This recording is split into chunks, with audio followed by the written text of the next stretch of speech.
Hello and welcome back to Recapped Movie. Today, I am going to explain an American action movie titled The Lone Ranger. The movie starts in San Francisco in 1933 when a kid wearing a mask enters the museum to watch the extinct things. One of them is Tonto, the noble savage of the American Indians. While the kid was looking at Tonto, Tonto moves and says, "Did you bring the horses?" The kid replies and asks, "Who did you think I was?" Tonto starts telling his story that happened a long time ago when he and John, who wore a mask similar to that of the kids, were attacking a village and breaking into a bank to rob it. The kid says that he knows the Lone Ranger and Tonto were not bad guys. They didn't rob banks. Tonto replies, "At that time, a good man had to wear a mask." Then he took him back to the year 1869 in Texas, when the man, Mr. Cole, spoke to the people about the railing road line and that it's one of the greatest civilized enterprises. He told the Comanche tribes to not be afraid of anything and to appreciate and live with the people without fear. To achieve justice, he said, he is going to execute the American Indians killer, Butch Cavendish, here in front of everyone. Captain Dan and the guys are waiting for the train to arrive to bring Butch. On this train, we see John, who is Dan's little brother, and came back to Texas to practice law as a public prosecutor. Later on, a guard comes in to tell Butch he will be handed to the men who will send him to his execution.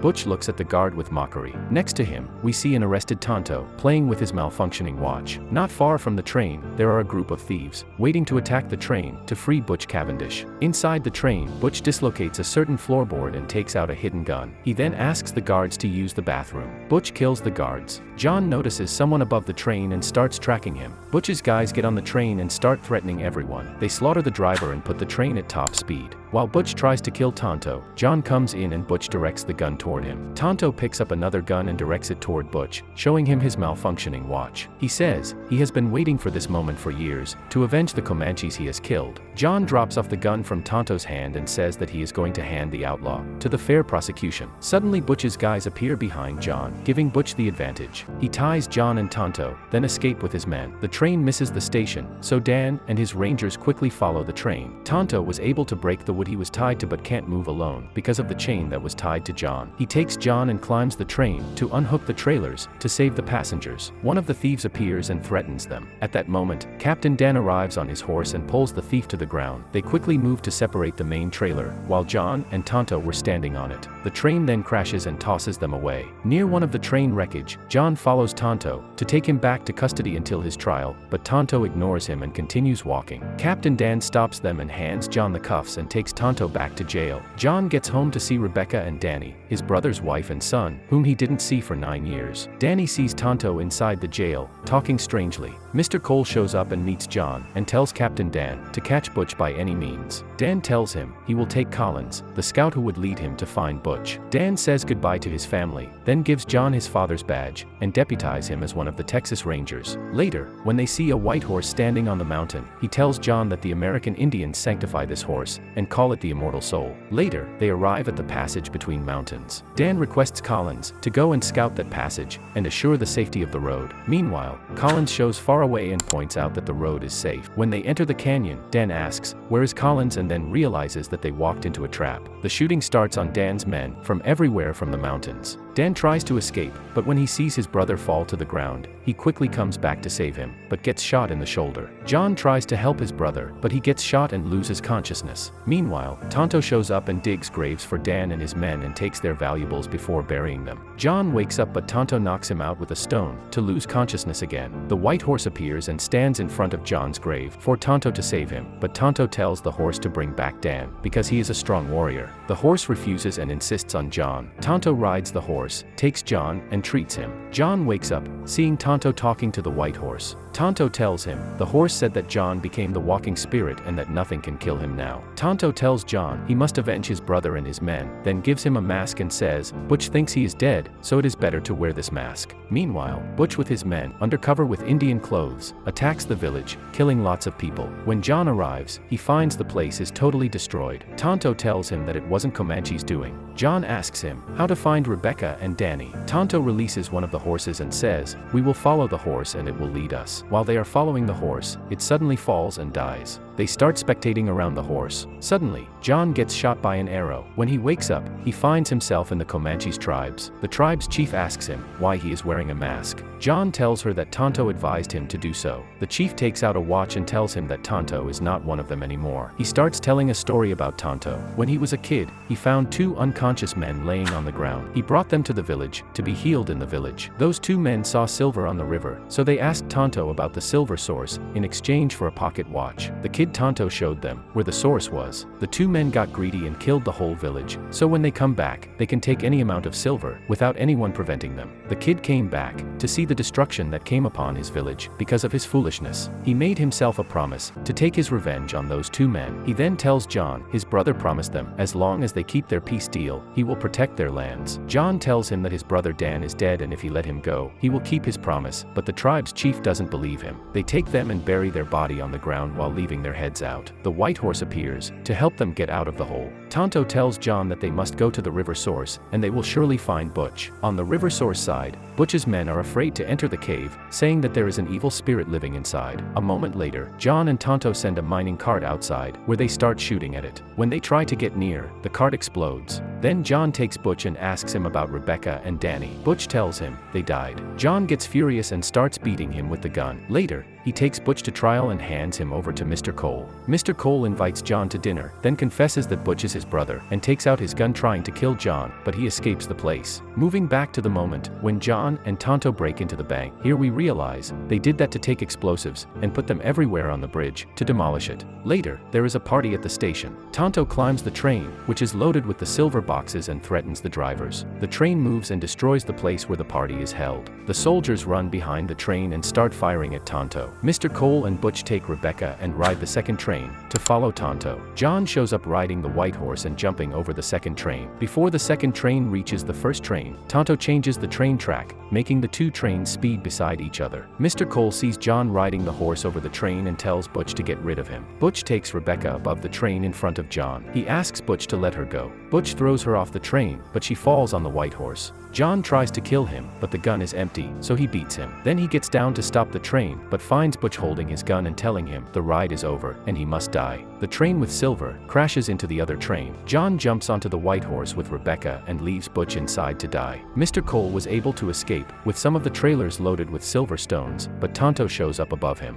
Mr. Cole comes up and tries to kill him. John riding the horse shoots Mr. Cole and drops his gun. Tonto picks up the gun and says, all these years he has been waiting for this moment. Mr. Cole asks who he is and Tonto gives him the watch. At that moment, Mr. Cole remembers the Indian kid, whom he gave his watch, to know about the silver source. Tonto unhooks the trailer, leaving Mr. Cole to fall with the train loaded with silver stones from the destroyed bridge, and to be buried under the train. John quickly reaches Tonto to save. Thanks for watching the video. If you enjoyed it, consider liking the video and subscribing to our channel. It helps us a lot.